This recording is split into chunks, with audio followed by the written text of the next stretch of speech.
Chicken வளர்த்துறோம். இன்னைக்கு வந்து 111 நாளுங்க. இன்னைக்கு பார்த்தீங்கன்னா, காலையில வந்து வெண்பூசணி ஜூஸ் தாங்க குடிச்சேன். இதோட கொஞ்சோண்டு இஞ்சி போட்டு குடிச்சேங்க.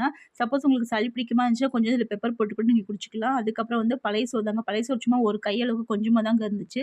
அதோட வந்து நேத்து சாம்பார் எல்லாமே இருந்துச்சு. அத போட்டு கொஞ்சம் சின்ன வெங்காயம் எல்லாமே அதிலேயே போட்டு மிக்ஸ் பண்ணிட்டேங்க. அதுக்கப்புறம் தொட்டுக்க வந்து மாங்காவும், அதுக்கப்புறம் மாங்காய் கொஞ்சம் பச்சடி மாரி பண்ணேங்க. அது கொஞ்சமும், அதுக்கப்புறம் வந்து தொட்டுக்க வடகங்க. இதான் நான் காலையில சாப்பிட்டது. மதியானத்துக்கு பார்த்தீங்கன்னா 2 சப்பாத்தி, 2 முட்டை சாப்பிட்டேங்க. இதுல 1 முட்டை தான் இருக்கு. பட் 2 முட்டை நான் சாப்பிட்டேன். அதுக்கப்புறம் வந்து கொஞ்சம் நல்லா எல்லா காய்கறியும் போட்ட குருமா, அதுக்கப்புறம் வந்து கொஞ்சோண்டு மாங்காய் பச்சடி கொஞ்சோண்டு இருந்துச்சு. அதையும் வச்சு சாப்பிட்டேங்க. இதான் நான் மத்தியானம் சாப்பிட்டது.